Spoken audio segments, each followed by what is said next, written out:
மக்களுக்கு நல்லது பண்றதுக்கு அரசியலுக்கு வாங்கடா, கொள்ளை அடிக்கிறது கொலை பண்றதுக்கு மாடா அரசியலுக்கு.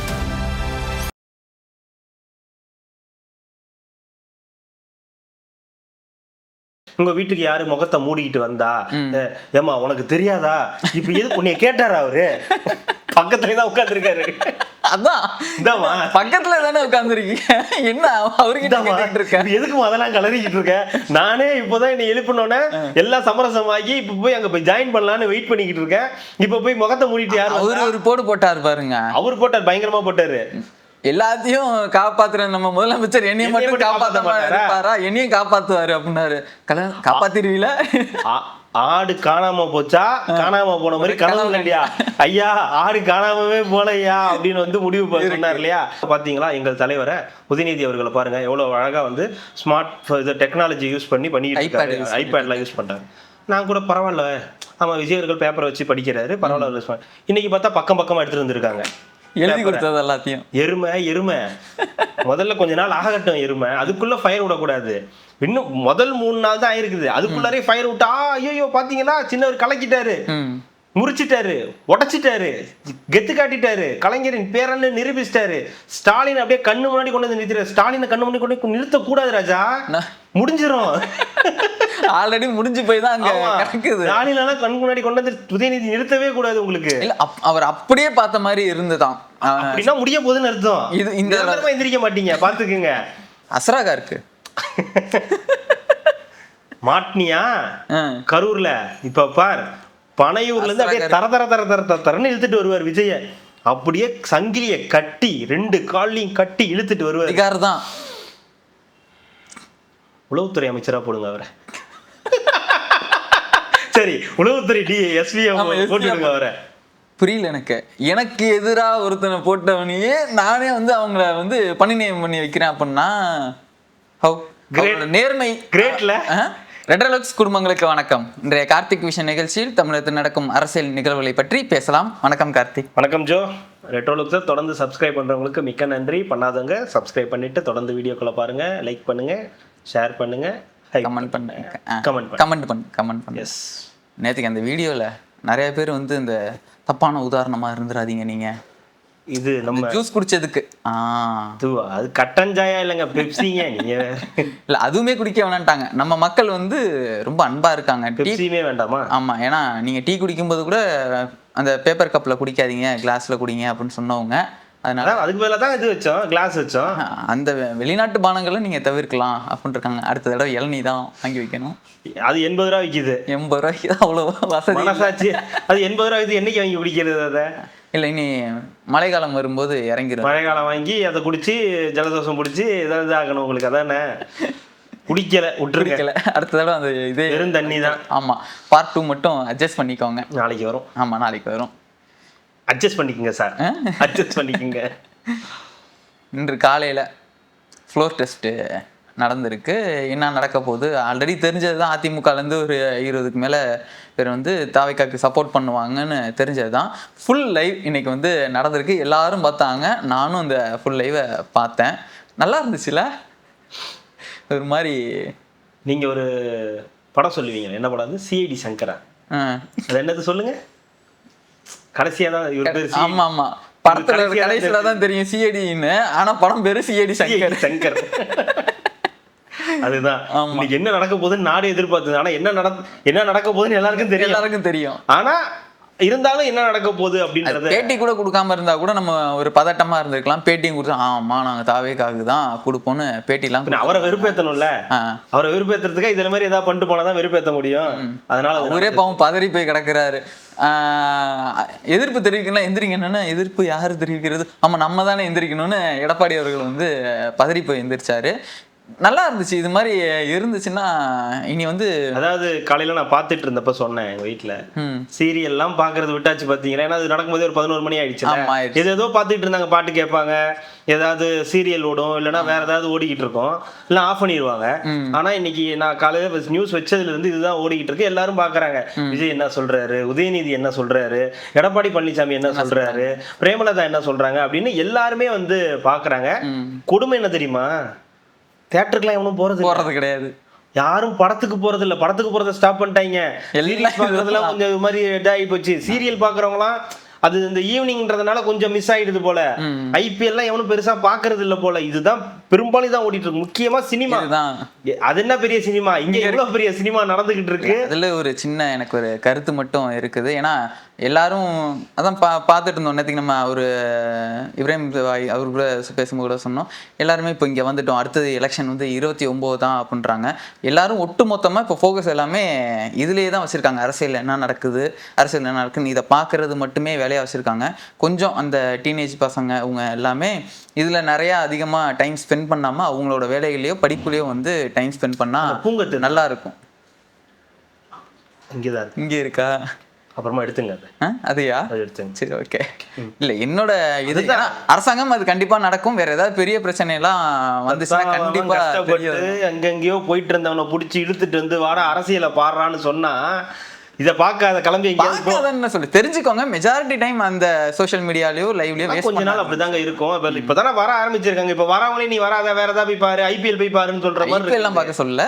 படிப்புலயும் அதுலயும் இல்லைன்னா எல்பிடபிள்யூ பாரு, மணி ஐஸ்ட் எப்போ வரும்னு பாரு, உட்காந்து இது பாரு, அது தம்பி கிட்ட சொல்லலாம், அந்த முத்து என்கிற காட்டான் பாரு அப்படின்னு சொல்ற மாதிரி இருக்குது. இப்பதான் அவங்களே அதுல இருந்து வெளியே வந்து கமலஹாசன் என்ன சொல்லியிருக்காரு, வாரியர்ஸே லீவ் ஆனா ஒரு 2 நாள் லீவ் கொடுன்னு அதை செஞ்சுன்னு கேட்கறாங்க. கமலஹாசன் என்ன சொல்லியிருக்காரு, உனக்கு பின்னாடி வர சந்ததியை பாரு, வெறும் சினிமா பார்த்து இது பண்ற கூட்டமா தான் வந்து இருக்கு அப்படின்னு சொல்லியிருக்காரு. அப்படின்னும் போது சினிமால இருந்து ஒருத்தர் வந்து அரசியல்ல உள்ளார பூந்து வாங்க எல்லாரும் அங்க என்ன பண்ணிட்டு இருக்கீங்க, நான் தான் இங்க வந்துட்டேன்ல அப்படின்னு சொல்லி ஒட்டுமொத்த பேரும் இங்க கூட்டு வந்து ஒருத்தர் வந்து பண்ணிட்டு இருக்காரு. இன்னொருத்தர் அங்கே எங்கடா போறீங்க, அங்க போன மீதி அது பிடிக்காத பாதி பேர் ஏன் கூட வாங்கன்னு சொல்லி ரேஸுக்கு ஒருத்தர் இப்பதான் வந்து கூட்டு போயிருக்காரு. ரேஸ்னா என்ன, ஸ்போர்ட்ஸ்னா என்ன, எப்படி இது பண்ணணும் அப்படின்றது ஒரு பக்கம் ஓடிட்டு இருக்கு. தகவல் தெரிஞ்சுக்கிறது வேற. அதை தான் நான் சொல்றேன். தகவல் தெரிஞ்சுக்கிறது இது நம்ம மொபைல்லே உட்காந்துருக்கும் போது ஒரு மாதிரி ஸ்கிரீன் டைமிங் அதிகமா போயிட்டே இருக்கு. அது போட்டு பாரு, எல்லாரும் வேலையை விட்டு இருப்பாங்களா ஐயா? வேலை செய்யறவங்க தான் பாக்குறதே, புரியுதா? இப்போ வீட்டுல வேலை செய்யறவங்க அதை போட்டுட்டு அவங்க பாட்டுக்கு அவங்க வேலையை வந்து பாக்குறாங்க. ஆபீஸ்ல வேலை செய்யற ஐடி எம்ப்ளாயிஸ் நிறைய பேர், இல்ல வெளிநாடுகள் நம்ம வீடியோ பாக்குறாங்களா, அவங்கள இருக்கக்கூடிய நிறைய பேர் கூட நம்ம வீடியோ இப்ப பார்க்க வேணாம்னு சொல்லுவோமா? இல்ல பசங்களுக்கு அதுதான் சொல்றேன்யா, அவன் வேலையை தான் பாக்குறான். வேலையை பார்த்துக்கிட்டு இந்த வேலையை பாக்குறான். அண்ணன் என்ன பண்றாரு, ஓகே உதயநிதி எதிர்த்து பேசிட்டு இருக்காரு, ரைட் இருக்கட்டும் பரவாயில்ல. இப்ப என்ன பண்றாரு, பிரேமலதாக்கு ஆன்சர் பண்ணிட்டு இருக்கான், ஓகே ரைட் இந்த வேலையை பார்ப்போம். இப்ப இந்த இதுல செப்டோல வேலை செய்யறவங்க, இதுல வேலை செய்யறவங்களாம் அது என்ன நடக்குதுன்றதை அப்படியே வச்சுட்டு பார்த்துட்டு அவங்க பாட்டுக்கு வந்து போயிட்டு இருக்காங்க. ஸோ அவங்க வேலையை பார்த்துக்கிட்டு தான் இந்த வேலையை பார்க்கறாங்கன்றது என்னுடைய கருத்து. அதனால இதுல இருந்து விலைக்கு போக வேண்டாம்னு நான் நினைக்கிறேன். பசங்க காலேஜ் இப்போ போறாங்க, அதெல்லாம் கொஞ்ச நேரம் பார்ப்பாங்க, அதுக்கப்புறம் அவங்க அப்படியே கடந்து போயிடுவாங்க. ஏங்க அவங்களுடைய ஆஸ்தான நாயகன் அவங்க இது வரைக்கும் திரையில பார்த்த ஒருத்தர் வந்து நிஜத்துல நடக்குது. அவர் வந்து ஒரு சட்டசபையில உட்காந்து பேசுறாரு, ஒரு கோட் ஷூட் போட்டு வந்து உட்காந்து பேசுறாருன்ற ஒரு அந்த இதுலயே அவங்க வந்து பாத்துக்கிட்டு இருக்காங்க. ஏங்க அவங்க எல்லாம் வெறியில இருக்காங்க, எதுவுமே படம் போட மாட்டேங்கிறாங்க, அவர் படத்தை பார்க்க முடிய மாட்டேங்குதுன்றதுனாலே இதையே உட்காந்து பாத்துக்கிட்டு இருக்காங்க. நீ அதுல தானே காட்ட மாட்டேன், நீ இப்ப இதை காட்டி தானே ஆகணும், எல்லாரும் லைவ் போட்டு தானே ஆகணும், இப்ப நீ காட்டு நான் உட்காந்து பாக்குறேன்னு வந்து ஸ்கூல் லீவு அவன் என்ன பண்ணுவான், ஜாலியா இருக்கான், ஓகே ஃபன் அப்படின்ட்டு போயிட்டே இருக்கான். சன் டிவிலையும் திருப்பி ஏதோ விஜய் படம் போட்டாங்கன்னு போட்டு தானே ஆகும், நீ வேற வழி மறுபடியும் கம்பேக். கை குலுக்கு அடுத்த 5 வருஷம் இருக்குல்ல. ஆமா, கடைசியா 2029க்கு முன்னாடி ஒரு 6 மாசம் நிறுத்துவாங்க, அதுக்கப்புறம் 2031 அப்போ ஒரு வருஷம் நிறுத்துவாங்க. பார்த்தோம் இன்னைக்கு ஃபுல்லா சட்டமன்றத்துல நடந்தது, ஃபுல்லா வாக்கெடுப்புல இருந்து எப்படி வாக்கெடுப்பாங்க ஃபர்ஸ்ட் டைம் நான் பார்த்தேன். எல்லாரும் இப்பதான் பாக்குறாங்க. ஏங்க இதெல்லாம் லைவ் காட்ட மாட்டாங்க. ஆமா, உங்களுக்கு லைவ்ன்றதே என்ன நடந்துச்சுன்றதே நியூஸா தான் வருமே தவிர இதுவா காட்ட மாட்டாங்க. இந்த தடவை தான் ஃபுல் லைவ் வந்து நடந்திருக்கு. இந்த இப்ப இந்த தாவேகா அரசு மேல ஏகப்பட்ட குற்றச்சாட்டுகள் எல்லாம் வந்து சொல்றாங்க இப்படி இப்படின்னு. பட் ஃபர்ஸ்ட் டைம் முழு சட்டசபை லைவும் வந்து காட்டியிருக்காங்க. எதிர்கட்சி தலைவர் பேசுறதையும் முழுசா காட்டியிருக்காங்க, எல்லா எதிர்கட்சிகளும் பேசுனதையும் ஃபுல்லா காட்டியிருக்காங்க, இவங்க குற்றச்சாட்டுகள் சொன்னதையும் வந்து காட்டியிருக்காங்க. உதயநிதி இன்க்ளூடிங் உதயநிதி குதிரை பேரம் அது இதுன்னு நிறைய வார்த்தைகள் சொன்னதையுமே வந்து லைவ்ல வந்து காட்டியிருக்காங்க. இந்த விஷயம் இப்படியே தொடரணும் அப்படின்றதுதான் நம்மளுடைய விஷன். நீங்க வந்து உங்களை அவதூறு சொன்னாலும் சரி, இல்ல உங்களை பத்தி தப்பா சொன்னாலும் சரி, என்ன நடந்தாலும் சரி, இந்த லைவை மட்டும் கட் பண்ணிடாதீங்க. இது வந்து உங்களுக்கு ஒரு பெரிய வந்து ஒரு ஆரோக்கியமான விஷயம். அது இந்த தாவேகா அரசு முன்னெடுத்திருக்கு. விஜய் அவர்கள் சிஎம் ஆனதுக்கு அப்புறம் இந்த முன்னெடுப்பு எடுத்திருக்காங்க. இது இந்த நீங்க 5 வருஷம் ஆள போறீங்க அப்படின்னா இந்த 5 வருஷமும் இதை நிறுத்தாம போனீங்கன்னா சூப்பரா இருக்கும். நல்ல விஷயமா நான் பாக்குறேன். இன்னைக்கு தான் தெரிஞ்சுக்கிட்டேன், இந்த கூட்டணி கட்சிகள்லாம் இருக்காங்கல்ல அவங்களுக்குலாம் வாய் இருக்குன்றதே இன்னைக்கு தான் கண்டுபிடிச்சிட்டீங்களா? கண்டுபிடிச்சிட்டேன். என்ன பேச்சு எப்பா அதுவும் முக்கியமா இந்த துரந்தர் மேடம் பேசின பேச்செல்லாம் இருக்கு பாருங்க, அதெல்லாம் அல்டிமேட்டா இருந்துச்சு. ஏங்க நான் ஆதரவா இல்லையா அதுதான் கேட்டோம் நம்ம. ஆனால் அதுக்கு முன்னாடி வந்து முகத்தெல்லாம் மூடிட்டு போவோம், யாரும் இன்னும் பார்க்க போனேன்னு, அப்போ உங்கள் வீட்டுக்கு யாரும் முகத்தை மூடிட்டு வந்ததுன்னு சொல்லுங்க, அது இதுன்னு சொல்லிட்டு என்ன கேள்விகள்.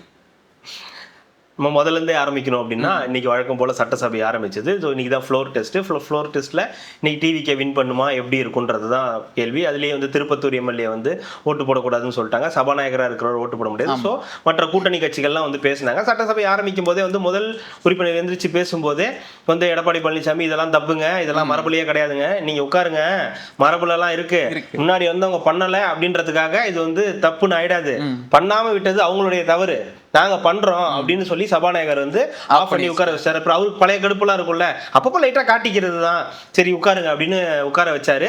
உட்கார்ந்ததுக்கு அப்புறம் ஒவ்வொருத்தரா பேச ஆரம்பிச்சாங்க. எல்லாருமே அவங்களுடைய இதை சொன்னாங்க. எல்லாருமே அவங்களுடைய ஆதரவையும் கொடுத்து எதிர்ப்பையும் பதிவு செஞ்சாங்க. அதுலதான் மிக முக்கியம். வன்னியரசு அவர்கள் கூட வந்து இதை நாங்க ஆதரவு கொடுக்குறோம் சொல்லிட்டு, கடைசி ஆதரவு கொடுக்குறோம் சொல்லிட்டு, முன்னாடி வந்து இந்த ஜோசியம் பில்லி சூனியம் இதெல்லாம் வந்து பண்ணக்கூடாது அப்படின்ற ஒரு விஷயத்தெல்லாம் வந்து சொன்னதா இருக்கட்டும். பிரேமலதா விஜயகாந்த் அவர்கள் எந்திரிச்சு பேசும்போது நாங்கள் நேற்று பாராட்டினோம், அவர் எல்லாத்துக்கும் முன்னோடியா இருந்தாருன்றதெல்லாம் நாங்கள் பாராட்டினோம், ஆனால் இந்த விஷயம் மட்டும் ஏற்றுக்க முடியாது, அவருக்கு தேவைன்னா அவர் வந்து கூட அவருடைய பர்சனலாக வச்சுக்கிட்டோம், அரசாங்க பதவியில வந்து அது வந்து தொடரக்கூடாது அப்படின்ற ஒரு நல்ல விஷயத்த சொன்னாங்க. சரி போயிருக்கலாம், அதோட நிறுத்திருக்கலாம். அதை விட்டுட்டு உங்க வீட்டுக்கு யாரு முகத்தை மூடிக்கிட்டு வந்தா, ஏமா உனக்கு தெரியாதா, இப்ப எதுக்கு உன்னைய கேட்டாரா அவரு, பக்கத்துலதான் உட்கார்ந்துருக்காரு, அதான் பக்கத்துல தானே உட்கார்ந்துருக்கீங்க, என்ன அவருக்கு எதுக்கு அதெல்லாம் கலரிக்கிட்டு இருக்க, நானே இப்பதான் என்னை எழுப்பினோன்னே எல்லாம் சமரசமாகி இப்ப போய் அங்க போய் ஜாயின் பண்ணலான்னு வெயிட் பண்ணிக்கிட்டு இருக்கேன், இப்ப போய் முகத்தை மூடிட்டு யாரு, அவரு ஒரு போடு போட்டாரு பாருங்க, அவர் போட்டார், பயங்கரமா போட்டாரு, எல்லாத்தையும் காப்பாத்துற நம்ம முதலமைச்சர் என்னைய மட்டும் காப்பாத்த மாட்டாரா, என்னையும் காப்பாத்துவாரு அப்படின்னாரு. காப்பாத்திருவீல, ஆடு காணாம போச்சா, காணாம போன மாதிரி கனவு இல்லையா ஐயா, ஆடு காணாமவே போலையா அப்படின்னு வந்து முடிவு சொன்னார் இல்லையா, அந்த மாதிரி காமராஜ் வந்து செட் ஆயிட்டா. அப்படி இந்த இவங்க தான் தேவையில்லாம யார நீங்க முகத்தை மூடிட்டு போனா, எங்க தான் பக்கத்துல தானே உட்காந்துருக்கு, ஏன்டே கேட்டா நானே சொல்லிருப்பேன் நான் தான் போனேன்னு, அதை போய் எங்க அவர்கிட்ட கேக்குறீங்க, விளக்கம் அளிக்க வேண்டும் இதுக்கு முதல்வர், அதெல்லாம் விளக்கம் அளிப்பாருன்ற மாதிரி சொன்ன அவர். அதுக்கு இப்பெல்லாம் பதில் சொல்லல, அது எதுக்கு உங்களுக்கு, அவர் திருப்பி கேட்டாங்கன்னா பின்னாடி இருந்து யாராவது ஏங்க அந்த இது 300C அது என்ன இதுன்னு ஏதோ சொல்லிட்டு இருக்காங்களே என்னன்னு கொஞ்சம் சொல்லுங்களேன் அப்படின்னு சொன்னா நீங்க சொல்லிடுவீங்களா, இல்ல சொல்ல மாட்டீங்கல்ல. அது மாதிரி தான் எல்லாத்துக்கும் நீங்க யாருக்குமே தெரியாதுல்ல, அது யாருக்குமே தெரியாது, உலகத்துக்கே தெரியும், அது யாருக்குமே தெரியாதா, இவர் தான் பட்ட பகல்ல வந்து காருக்குள்ள முகத்தை மறைச்சிட்டு போறாங்க, அது யாருக்கும் தெரியல, அது யாருக்கும் தெரியாது, அது எப்படி போச்சோ ஐஎம்பிஎஸோ நெஃப்டோ என்னவோ ஏதோ யாருக்கு தெரியும் அப்படின்னு மத்தவங்க பேசிக்கிறதுக்கான வாய்ப்புகள் இருக்கு. அதனால இது எல்லாத்துக்கும் பதில் சொல்ல வேண்டிய அவசியம் எல்லாம் கிடையாது. இந்த மாதிரி விஷயம் அது இந்த குதிரை பேரம் அப்படின்னு இதெல்லாம் இந்த இதுல பாத்திருக்கீங்க, அது யார் சொல்றதுன்ற அதுதாங்க சார்பட்டா பரம்பரையில பத்தியா கலிகாலம் நாம சொல்ல வேண்டியதெல்லாம் நீங்க பேசுறீங்க அப்படின்ற மாதிரி இவங்க பேச வேண்டியதெல்லாம் இவங்க வந்து ஃபர்ஸ்டே வந்து பாயிண்ட் பிடிச்சி பேசிட்டாங்க. ஸோ இந்த மாதிரி ஒவ்வொருத்தரா வரும்போது எடப்பாடி பழனிசாமி அவர்கள் எந்திரிச்சாரு, இந்த மாதிரி நடந்துருச்சு, முதலமைச்சர் செஞ்சது தப்பு, அவர் வந்து அவங்கள போய் பார்த்துருக்க கூடாது, இதெல்லாம் வந்து மாபெரும் தப்பு அப்படின்னு சொல்லும்போது என்னோட எண்ண ஓட்டத்தில் ஒன்று ஓடிக்கிட்டே இருந்துச்சு. அப்படியே கொஞ்சம் ரீவைண்ட் பண்ணி 2013க்கு போனேன். இப்படி நின்னாரு எங்க 2013 கொடைக்கானல்ல இப்படி கை கட்டி நின்னாரு, மாஸ்டர் படத்துக்கு தான் இல்லையே தலைவா படத்துக்கு இப்படி கை கட்டி நின்னாரு. நீங்க அப்போ உங்களுடைய முதலமைச்சராக இருந்த ஜெயலலிதா வந்து அவரை வந்து கண்டுக்கல, அவர் அங்க போய் நின்னாரு, அப்பயும் கண்டுக்கல, அதுக்கப்புறம் வீடியோ போட்டாரு, அதுக்கப்புறம் தான் நீங்க இந்த படத்தை இங்க ரிலீஸ் பண்ண விட்டீங்க, அது ஒரு மைண்ட்ல ஏத்திக்கிட்டாரா, ஓகே அப்படியே காலங்கள் ஓடட்டும். 2018 வருது, சர்க்கார்னு ஒரு படம் ரிலீஸ் பண்றாங்க, இலவசங்களுக்கு எதிரான ஒரு இது வருது.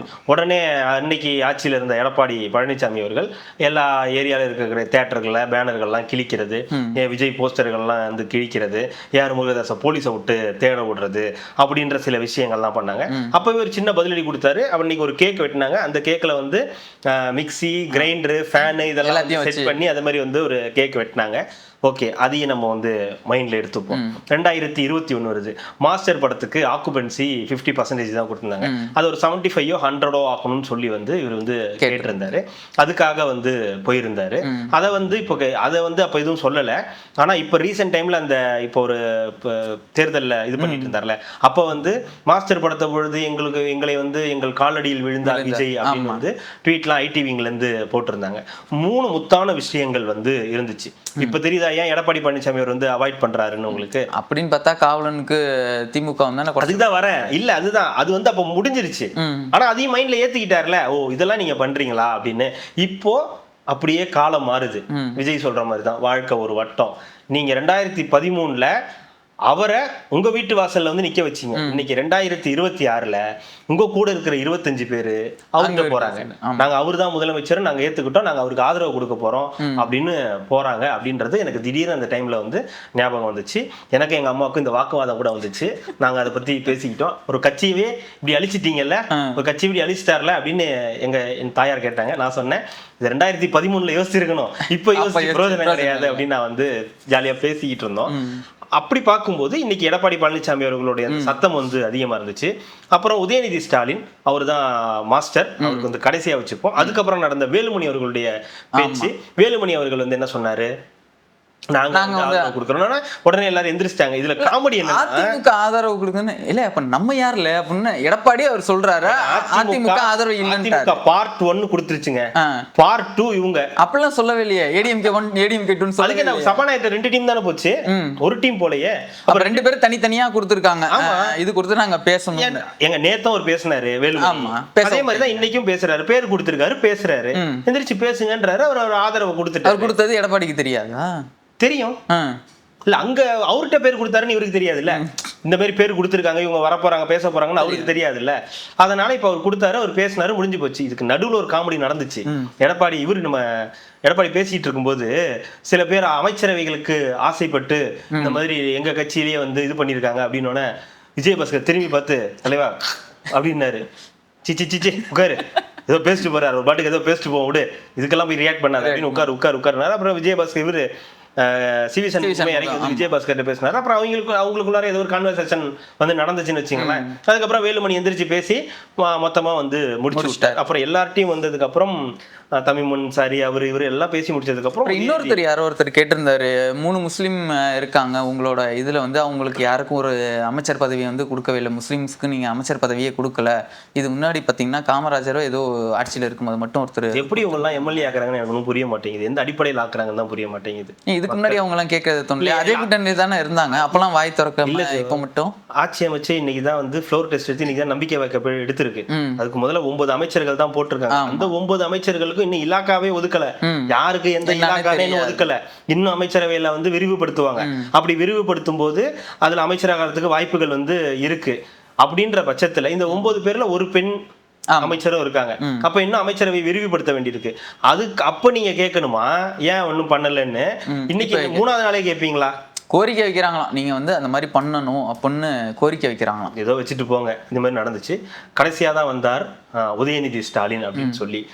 நான் உங்கள்கிட்ட சொன்னேன், ஒரு பல அறிவு ஜீவிகள் வந்து பாத்தீங்களா, விஜய்க்கு டெக்னாலஜியே தெரியல, விஜய்க்கு வந்து போனே யூஸ் பண்ண தெரியாது போல, விஜய்க்கு வந்து இந்த டேபே யூஸ் பண்ண தெரியாது போல. அவர் பாருங்க பேப்பர் எடுத்து வச்சு பேசிட்டு இருக்காரு, கோட் சூட் போட்டுக்கிட்டு மாட்டு வண்டி ஓட்டுற மாதிரி வந்து இருக்கு. இதெல்லாம் பார்க்கும்போது காமெடியா இருக்கு. பேப்பரை வச்சு பேசிக்கிட்டு இருக்காரு. ஆனா எங்கள் தலைவரை பாருங்க. இல்ல நீங்க சொல்றது பார்த்தா அன்னை இயற்கைன்னு சொல்லிட்டு ஸ்லைட் ஷோ போட்டு காமிச்சிட்டு இருந்தாருல, இந்த பார் இப்படிலாம் பாரு, அதுதான் அந்த மாதிரி கதையா இருக்குது. நீங்க அதுதான் இப்போ வந்து கோட் ஷூட் போட்டுட்டு மாட்டு வண்டி ஓட்டுற மாதிரி வந்து இருக்குது. அவருக்கு வந்து பாத்தீங்கன்னா பேப்பரை வச்சு வந்து பேசிக்கிட்டு இருக்காரு அப்படின்னு சொல்றாங்க.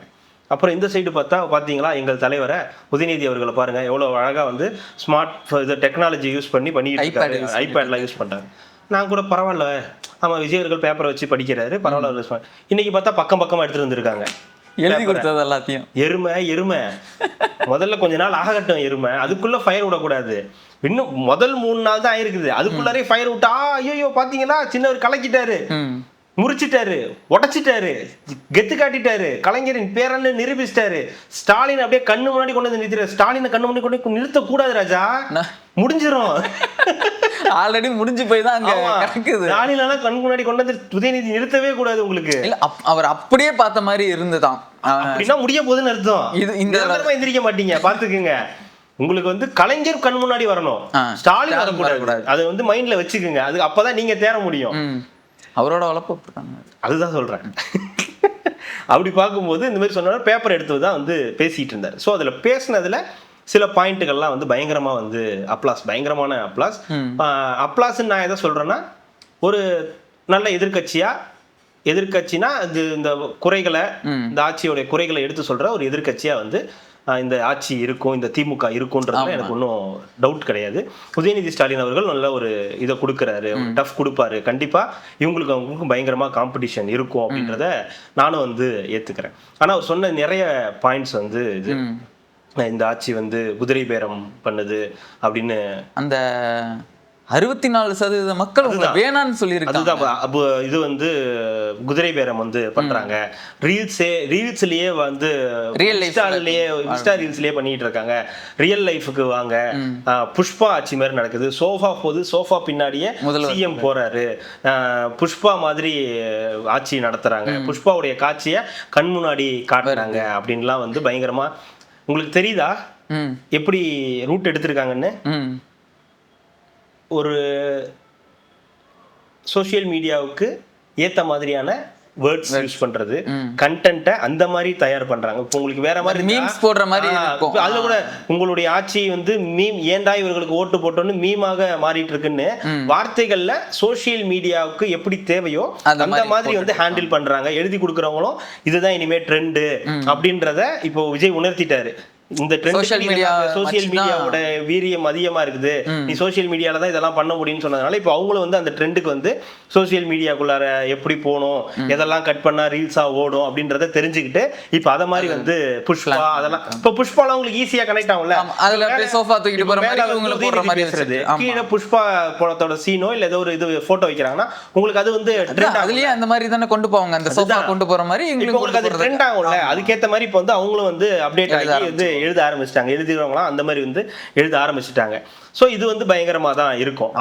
சொன்னது அதுதான் அதுல ஒரு சொன்னது, உங்களை தேர்ந்தெடுத்தவங்க 1,72,00,000 பேர் தான் உங்களை வந்து தேர்ந்தெடுக்காங்க.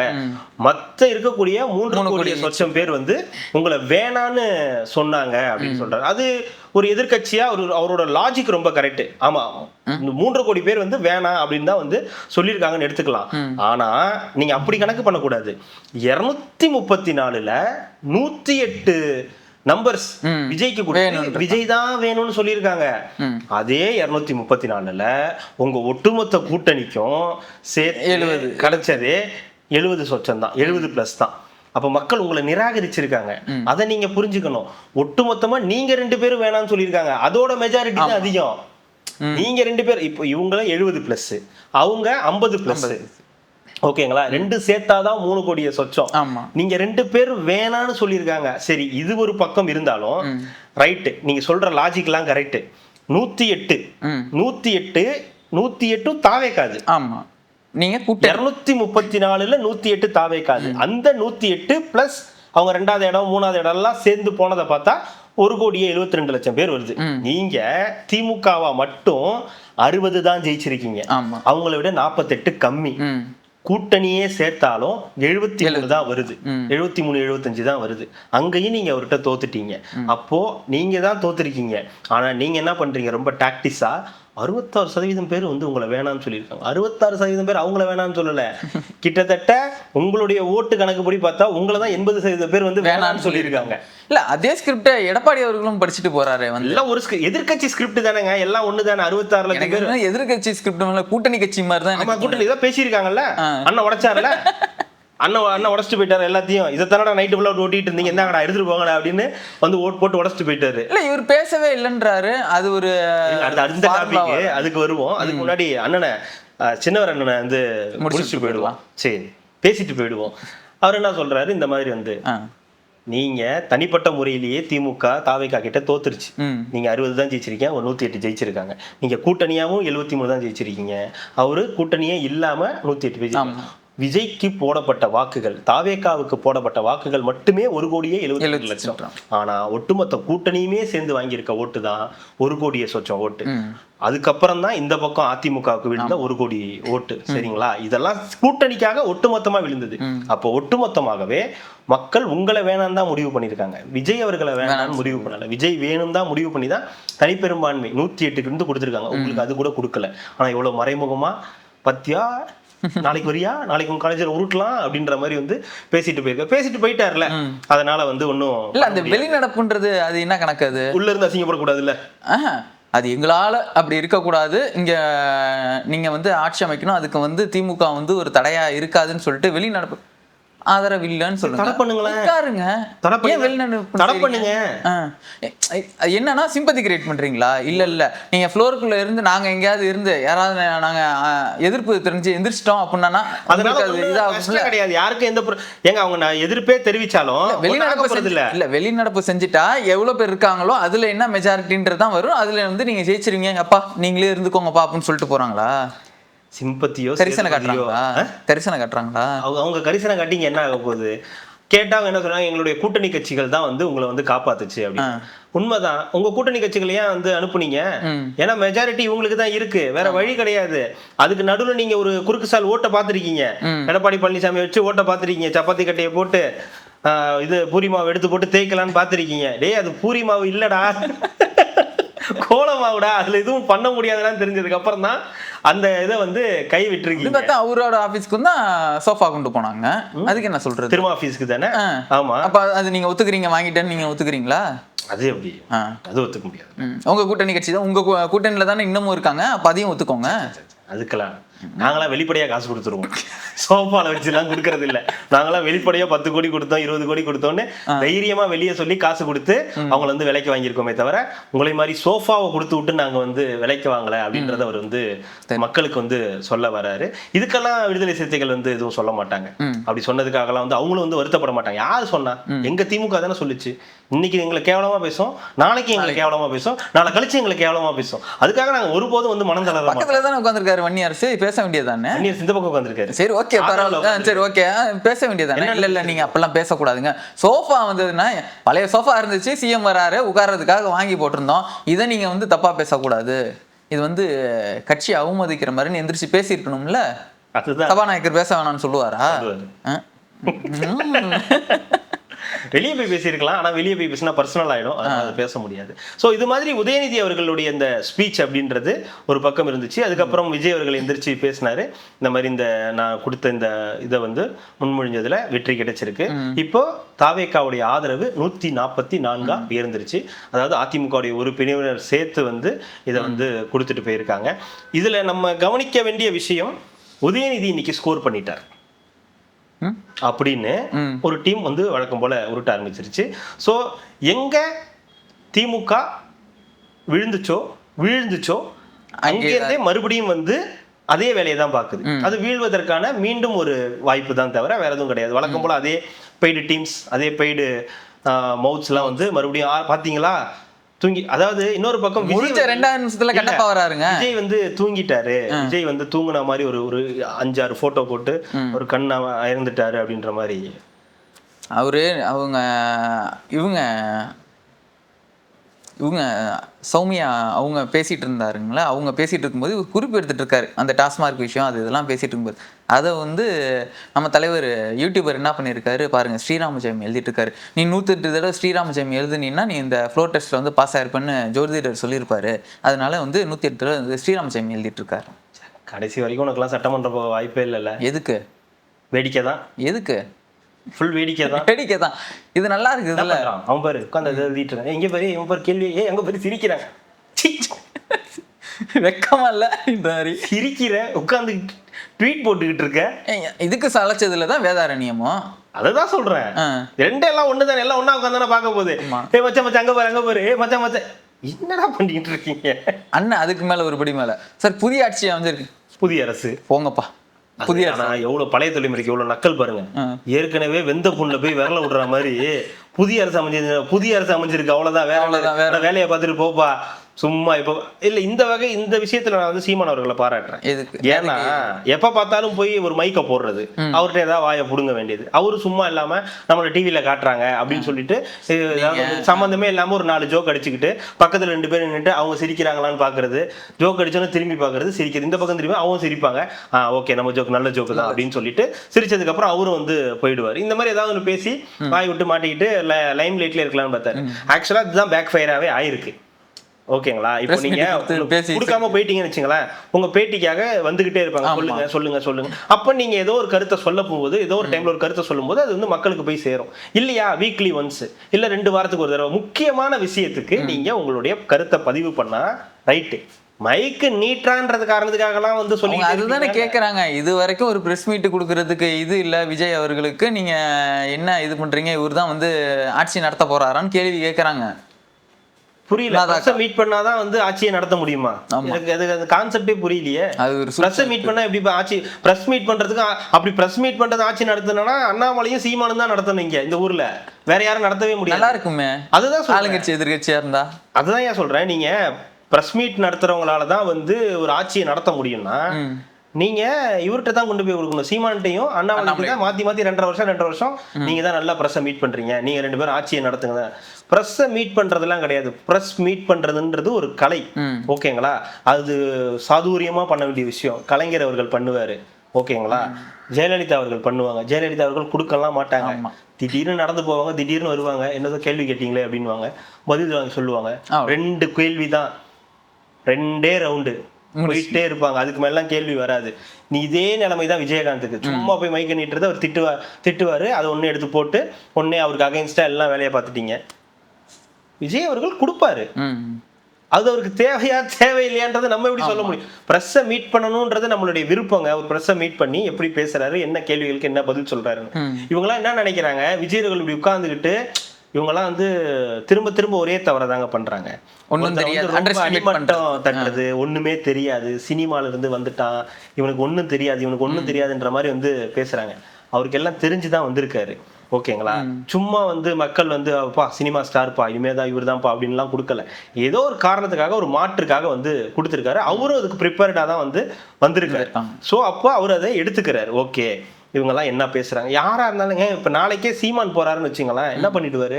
இவங்கெல்லாம் பேசின பேச்சுக்கு அண்ணன் நேரத்துக்கு அவரு ஒரு பின்னாடி இருக்கிறவங்க எல்லாம் ஒருவேளை இருந்திருந்தாங்கன்னா மைக்க புடுங்கிட்டு அடிக்க போயிருப்பாங்க எல்லாரையும். சீரியஸா அப்படியே கொந்தளிச்சு போய் மைக்குலாம் எடுத்துட்டு போய் அடிக்க போயிட்டு இருப்பாங்க.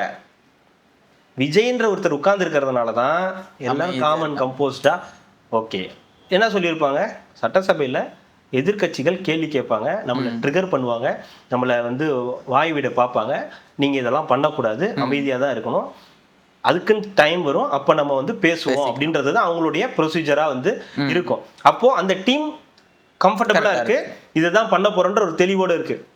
இவங்க தான் வெளியில இருந்துகிட்டு தேவையில்லாம ஒன்னும் தெரியல, அங்க பாருங்க உட்காந்து தூங்குறாரு. அவர் தூங்கவே இல்லை, அவர் நல்லா அப்சர்வ் பண்ணிட்டு தான் இருக்காரு. நம்மளும் டிவி தானே பாக்குறோம், நமக்கு ஒண்ணு ஸ்பெஷல் டெலிகாஸ்ட் காட்டுறாங்க, இல்ல அவங்க ஏதாவது ஸ்பெஷல் டெலிகாஸ்ட்.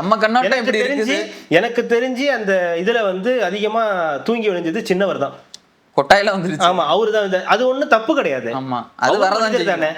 அவருக்கும் இயற்கையா இருக்கக்கூடிய எல்லா பிரச்சனையும் இருக்கும்ல, அதுல என்ன தப்பு இருக்கு? தண்ணி குடிக்கிறாங்க, பாத்ரூம் போவாங்க, தூங்குவாங்க, சில பேருக்கு தூக்கம் வரும். அதுக்கெல்லாம் அது என்ன முதலமைச்சருக்கு எதிர்கட்சி தலைவர்னா இதெல்லாம் பண்ணக்கூடாதுன்ற அப்படிலாம் எதுவும் கிடையாது, எல்லாத்துக்கும் வராது. ஏங்க அவர் இப்போ விஜய் அவர்கள் இப்போ எவ்வளவு நேரம் ஒர்க் பண்றாருன்னு தெரியாது.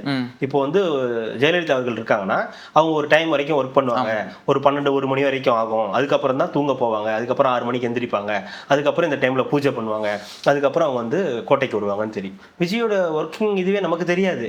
அவர் வந்து ஒரு 6 மணி 7 மணியோட க்ளோஸ் பண்றாருன்னா அதுக்கப்புறம் எவ்வளவு நேரம் ஒர்க் பண்றாரு, அதுக்கப்புறம் எப்போ ஒரு பெட்டுக்கு போறாரு, அதுக்கப்புறம் எப்போ எந்திரிச்சு வர்றாரு. அதே மாதிரி எதிர்கட்சி தலைவர் என்ன பண்றாரு, நீங்க உங்களுக்கு என்ன தேவை, மக்களுடைய பிரச்சனையை அட்ரஸ் பண்றாங்களா, மக்கள் பிரச்சனைகளை சரி பண்றாங்களா, அதை தான் நீங்க பார்க்கணுமே தவிர அவர் தூங்குறாரு, இவர் கொட்டாய் விடுறாரு, அவர் கையை தூக்குனாரு, இவர் காலை தூக்குனாருன்னு பாக்குறது நம்மளோட வேலை கிடையாது. அங்க அநாகரிகமா நடந்துகிட்டா அது தப்பு, அங்க வந்து ஆபாசமா பேசினா அது தப்பு, தேவையில்லாம தனி மனித தாக்குதல்கள் நடந்துச்சா அது தப்பு. அதெல்லாம் எக்கச்சக்கமாவே, அதுதான் சொல்றேன், அதெல்லாம் நடந்த சபை தான் அது, அதெல்லாம் நடந்த சபை தான். ஆனா அதை விட்டுட்டு அவன் தூங்குறான், இவன் தூங்குறான், இவன் தூங்கி வலிகிறான், இந்த சட்டமன்றம் இப்படிதான் இருக்கும் தெரிஞ்சதுன்னா இங்க வந்திருக்கவே மாட்டேன். ஏன்டா இது கூட தெரியாமலா ஒருத்தர் வந்து சிஎம் ஆவாரு, சட்டமன்றத்துக்கு வருவாரு, கட்சி தொடங்குவாரு. நீங்க உங்களுக்கு தான் பொழுது போகாம எப்ப பார்த்தாலும் வந்து நின்றுகிட்டு உட்காந்துக்கிட்டு சம்பந்தமே இல்லாம தோத்துட்டு போய் ட்வீட் போட்டுக்கிட்டு இருக்கீங்க. எல்லாரும் அப்படியேவா இருப்பாங்க? உட்கார்ந்து ஒரு ஸ்ரீராமஜெயம் எழுதுறாரோ, இயேசு கிறிஸ்துன்னு எழுதுறாரோ, அல்லான்னு எழுதுறாருல, அவருக்கு அந்த வாய்ப்பு கிடைச்சது இல்ல, உங்களுக்கு கிடைக்கல, கிடைக்காத வரைக்கும் நீ இப்படிதான் இருப்ப. நீ இதை பேசுறத நிறுத்துற வரைக்கும் உன்னுடைய நிலைமையெல்லாம் இப்படிதான் இருக்கும். கடைசி வரைக்கும் நீ எல்லாம் ட்வீட் மட்டும் தான் போட்டுட்டு இருக்க முடியும், உட்காந்து வீடியோ மட்டும் தான் பண்ணிட்டு இருக்க முடியும். அதை தாண்டி உன்னால எதுவும் பண்ண முடியாது. நிறைய கமெண்ட்ஸ் அதான் வந்திருக்கு. இப்பதான்டா தெரியுது நீங்க ஏன் தோத்தீங்கன்னு. இவனுக்கு இப்படி சத்தியமா இவங்க தோத்துதான் இருப்பாங்க. நீங்க என்ன பாருங்க, மக்கள் பிரச்சனைகளை பத்தி ஒழுங்கா பேசாத வரைக்கும் விஜய் என்ன பண்றாரு, விஜய் என்ன அவரு பார்த்துட்டு ஏதோ நோட்ஸ் எழுதுறாரு. சரி ரைட், நான் கேட்கறேன், இன்னைக்கு எல்லாரும் வெற்றியை கொண்டாடுறாங்க. ரத்தன் பண்டிட்டை வந்து நீக்கிட்டேச்சு பாத்தீங்களா, எதிர்கட்சியோட சாதுரியத்தால எப்படி வந்து பண்ணிட்டாங்க பாத்தீங்களா அப்படின்னு. ஜெயலலிதா வந்தா பண்ணியிருக்க மாட்டாங்க. ஆமா, கலைஞரா இருந்தாருன்னா வேற காரணம் சொல்லியிருப்பாரு. கரெக்டுங்களா? எம்ஜிஆரை பத்தி நமக்கு தெரியாது, அவர் என்ன பண்ணியிருப்பாரு நமக்கு ஐடியா இல்லை. ஆனா இது தப்புங்க அப்படின்னு சொன்னதுக்கு அப்புறம் இவங்க பிரேமலதா விஜயகாந்த் நேரடியா குற்றம் சாட்டினதுக்கு அப்புறம் அவர் வெயிட் பண்ணி ஐ வில் ரீதிங்க் அப்படின்னு சொல்றாரு. அது சொல்லிட்டு சட்டசபை முடிஞ்சதுக்கு அப்புறம் அவருடைய நியமனம் வந்து வாபஸ் பெறப்படுது அப்படின்னு வந்து சொல்றாரு. எல்லாரும் அவரை வந்து ஒரு ஜோதிடர் அப்படின்னு பாக்குறாங்க. அவருக்கு ஒரு வேற ஒரு ப்ரொஃபஷனலும் வந்து இருக்கு. அதை பேஸ் பண்ணி போட்டு ஏதோ ஒண்ணு அவர் போட்டாங்க. அதுல போட்டதுல எனக்குமே பெரிய உடன்பாடுலாம் இல்லை. இந்த ஜோதிடர் அப்படின்ற உங்களுக்கு வேணும்னா பர்சனலா வச்சுங்க, அதுல ஒன்றும் யாரும் உங்களை முதலமைச்சர் இதெல்லாம் வச்சுக்க கூடாதுன்னு யாரும் சொல்ல போறது இல்லை. அவர் ஒரு அரசு பதவியில உட்கார வைக்கிறதுல யாரும் விருப்பப்படுறது. அதை வேணான்னு சொன்ன உடனேயே ஓகே தூக்கியாச்சுல. இப்ப யாருக்கு கிரெடிட்ஸ்? எதிர்கட்சிகளுக்கா, விஜய்க்கு தான்.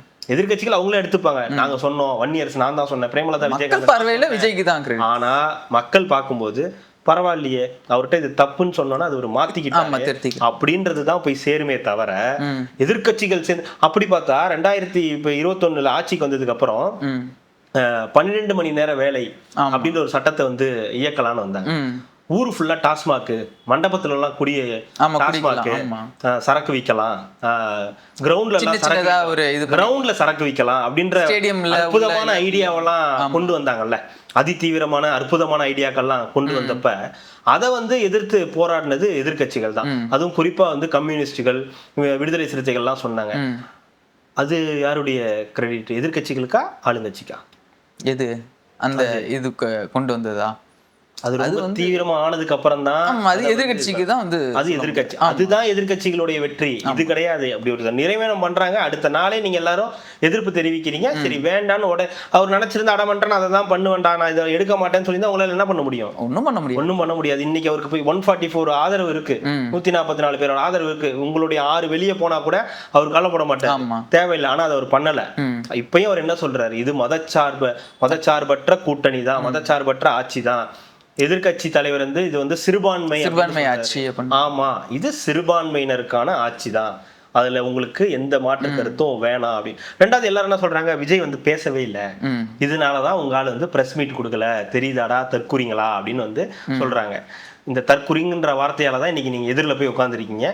இதையே பயன்படுத்துனீங்கன்னா எதிரில கூட உட்கார மாட்டீங்க. பாத்துக்குங்க, மக்கள் ஒன்னும் முட்டாள் கிடையாது. அதை தயவு செய்து நிறைய கேட்க ஆரம்பிச்சிட்டாங்க மக்கள், நிறைய கேள்வி கேட்க ஆரம்பிச்சிட்டாங்க. விஜய் அது ஒரு தெம்பு மக்கள் கிட்டயுமே கொடுத்துருக்காங்கன்னு நினைக்கிறேன். இந்த புது கவர்மெண்ட்ஸ், இந்த திமுக அதிமுக இல்லாத இந்த புது கவர்மெண்ட்ஸ் ஒன்று வருது. ஏன்னா நான் நிறைய கொஞ்சம் சோஷியல் மீடியாவில் வந்து பார்த்துட்டு இருக்கேன். இந்த டாஸ்மார்க்ல போய் அதான் புது கவர்மெண்ட்ஸ் வந்துச்சுல்ல, இதுக்கு மேலே உனக்கு எதுக்கு 10 ரூபாய் கொடுக்கணும்னு சொல்லி நீ கூடுன்னு சொல்றது. அதே மாதிரி விஜய் அவர்களுக்கு மேலே இருக்கிற இந்த பற்றுன்னு சொல்லலாம், இல்லை ஒரு மரியாதை, அவங்க மேலே எந்த ஒரு களங்கமும் வந்துடக்கூடாது அப்படின்றதுக்காக ஒரு சில விஷயங்கள். இப்போ என்ன சொல்றது, ரோட்ல எங்கேயா இந்த சாக்கடையில வந்து எதாவது அடைச்சிருக்குது, இங்கிட்டு தண்ணி போகலன்னா தன்னார்வமா அந்த அமைப்புல இருக்கிறவங்களே வந்து இறங்கி அந்த மாநகராட்சி அது இது எதுவுமே இது பண்ணாம இவங்களே போறது, இறங்குறது, கிளீன் பண்றதுன்னு சொல்லி ஒரு மாதிரி மக்கள் வந்து திருந்தினாதான் இங்க எல்லாமே மாறும் அப்படின்றத வந்து கொஞ்சம் கொஞ்சமா இங்க வந்து நான் பாக்குறேன். நான் வந்து மக்களுக்கு ஓரளவு வந்து விழிப்புணர்வு வந்திருக்கு. ஆமா, இங்க நம்மளும் சரியா இருக்கணும், நம்ம சரியா இருந்தாதான் எல்லாமே நல்லா இருக்கும்ன்றத வந்து இந்த மாதிரியான விஷயங்களை வந்து எடுத்துட்டு வர்றது. ரெண்டாவது, விஜய் அவர்கள் வந்து பேசவே பாத்தீங்களா, பதிலடியே கொடுக்கல அப்படின்னு. இருங்க ராஜா, இன்னும் ஆரம்பிக்கவே இல்லை, அதுக்குள்ள நீங்களா ஒண்ணு பேசி நீங்களா ஒண்ணு ஃபயர் விட்டுட்டீங்கன்னா எப்படி? பிளாஸ்ட் ஃபயரு, பிச்சிட்ட பின்னிட்ட போ அப்படின்னு ஒரு பக்கம், இன்னொரு பக்கம் சத்யராஜ் அவர்கள் வந்து பிச்சிட்டாரு, ஆச்சா போச்சா. இருங்க சார், இன்னும் ஆரம்பிக்கவே இல்லை சார், 3 நாள் தான் சார் ஆகுது. இருந்து யாரும் பேசல, இந்த பக்கம் இன்னும் பேசவே விடலை சார், இன்னும் பேசுறதுக்கான வாய்ப்புகளே இன்னும் வரல சார். அதுக்குள்ளேயே ஆஹா ஓஹோன்றீங்க, ஸ்டாலினை கண்ணு முன்னாடி கொண்டு வந்துட்டாருன்றீங்க, பிச்சுட்டாருன்றீங்க, பின்னிட்டாருன்றீங்க. கொஞ்சம் வெயிட் பண்ணுங்க. இந்த சைட்லயும் ஆள் இருக்காங்க, ஆதவ அர்ஜுனாக்கள், ராஜ்மோகன்கள், ரமேஷ்கள். அங்கிட்டு இருக்கிற ஒட்டு மொத்தத்துக்கும் இங்கிட்டு இருக்கிற ஆதவ அர்ஜுனான்னு ஒருத்தர் மட்டும் போதுங்க, முடிச்சு விட்டு. நான் என்ன சொல்றேன், ஒன் சைட பார்த்துட்டு எல்லாரும் இப்ப ஃபயர் விட்டு இருக்காங்க, இன்னும் டபுள் சைட பார்க்கல. பாத்தீங்களா, விஜய் அவர்களுக்கு பதிலே சொல்ல தெரியலன்னு. பதில் சொல்ல தெரியாம தான் இன்னைக்கு வந்து சிஎம் உட்காந்துட்டு இருக்காங்க. நீங்க கேட்டதுக்கெல்லாம் ஒரு பதில் சொல்லியிருந்தாருன்னா அவர் இந்த இடத்துக்கு வந்திருக்க மாட்டாரு. பதிலே சொல்லாம எவ்வளவு சாதுரியமா இந்த இடத்துல வந்து உட்கார்ந்து இருக்காருன்னா, ஏங்க அவர் நல்ல அப்சர்வருங்க. அவர் சினிமால நல்லா பார்த்தவங்களுக்கு நல்லா தெரியும், அவர்கிட்ட போய் கதை சொன்ன இயக்குனர்களுக்கு தெரியும். நீங்க ஒரு பயங்கரமான ஹியூமர் சீனை சொன்னீங்கன்னா கூட அவர் சிரிக்க மாட்டாரு. அப்படிதான் அவருடைய இதுவே அப்படிதான் பயங்கரமா இருக்கும் சார். ஹியூமர் சீனு சிரிக்கவே மாட்டார் சார். நமக்கு கான்ஃபிடென்ட்டே இழந்துருவோம், அவ்வளோதான் போல. எல்லாம் ஒரு ஃபர்ஸ்ட் ஹாஃப்லாம் முடிச்சதுக்கு அப்புறம் அப்படின்னு பார்த்தோன்னா ஓகேப்பா பண்ணிடலாம், ஓகேவா இவ்வளவு நேரம் சும்மா உட்காந்துருந்தாரு, என்ன நம்மள டக்குன்னு ஓகே பண்ணிட்டாருன்னு. அப்போ அவ்வளோ விஷயங்களை அப்சர்வ் பண்றதுன்னு ஒண்ணு இருக்குல்ல. ஸோ அவர் இந்த இடத்துக்கு புதுசா வந்திருக்காரும் போது நல்லா தெரிஞ்ச இடத்துல அவ்வளோ அப்சர்வ் பண்ணுவாருன்னா, தெரியாத இடத்துக்கு ஒன்று வந்திருக்கோம் அப்படின்னா அப்போ எவ்வளோ அப்சர்வேஷன் அவருக்கு தேவைப்படும் அப்படின்றது அவருமே சொல்றாரு. இவங்கெல்லாம் பேசுறாங்க, நம்ம எதிர்த்து உடனே பதில் சொல்றதுக்கு நம்ம செயல்ல வந்து நம்ம காட்டுறது, இவங்களுக்கு பதில் சொல்லணும் அவசியம் இல்லை. இந்த பதில வந்து இவங்கெல்லாம் எப்படி எதிர்பார்க்கறாங்கன்னா, இப்போ சட்டசபையில ஜெயலலிதா அவர்கள் வந்து எந்திரிச்சு உடனே வந்து கச்சத்தீவை மீட்பதற்கு பற்றி பேசுவதற்கு திமுகவினருக்கு அருகதையே கிடையாது. அது எப்ப பேசினாங்கன்னு பார்க்கணும். 2011 அப்புறம் பேசினது. ஓகேங்களா, ஒவ்வொருத்தருக்கும் ஒரு ஸ்டைல் ஆஃப் வே இருக்கும். எம்ஜிஆர் அவர்களுக்கு ஒரு ஸ்டைல் ஆஃப் வே இருக்கும், கலைஞர் அவர்களுக்கு ஒரு ஸ்டைல் ஆஃப் வே இருக்கும், ஜெயலலிதா அவர்களுக்கு ஸ்டைல் ஆஃப் வே இருக்கும், ஸ்டாலின் அவர்களுக்கு ஒரு ஸ்டைல் ஆஃப் வே இருக்கும். இப்போ விஜய்க்கோட டர்ன் வந்திருக்கு. விஜயோட ஸ்டைல் ஆஃப் வே என்னன்றது யாருக்கும் தெரியாது. ஒருவேளை அவர் பேசாமலே இப்போ இதே மாதிரி உட்கார்ந்து எதிர்கட்சிகள் பேசுறதை மட்டும் பார்த்துக்கிட்டு இருந்துட்டு செயல்ல பண்ணிட்டா என்ன பண்ணுவீங்க? அவர் சட்டசபையில உறுப்பினர்களுக்கு பதில் சொல்றதை விட மக்களுக்கு பதில் சொல்லணும்னு முடிவு பண்ணிட்டாருன்னா அந்த இடத்துல பேசாமலே லைவ்ல தானே இருக்கு. நான் இன்னும் ஒரு மாதிரி வேற மாதிரி நான் யோசிச்சேன். ஒரு மாதிரி இவங்களுக்கு எல்லாம் ஆதரவு இல்லை அப்படின்னா, இவங்க புது கவர்மெண்ட்ஸ், உங்களுக்கு என்ன தெரியும், உங்களுக்கு என்ன அனுபவம் இருக்கு, நீங்க என்ன பண்ணுவீங்க, அதுவும் நிறைய பேர் வந்து விமர்சனமா வச்சாங்க. நான் நார்மலா இந்த இதுக்கு எல்லாமே பேசுவாங்கல்ல, நம்ம பிரச்சாரத்துல பேசணும், ஏங்க உங்களுக்குலாம் என்னதாங்க பிரச்சனை, ஒருத்தன் புதுசாக வந்துடவே கூடாதா, இல்லை ஒருத்தன் கற்றுக்கவே கூடாதா, இல்லை அவன் ஒரு தடவை கொடுத்து பாருங்க, நல்லா இல்லைன்னா அதுக்கப்புறம் கேளுங்க, வரும்போதே எதுக்குங்க இந்த அளவுக்கு அடிக்கிறீங்க.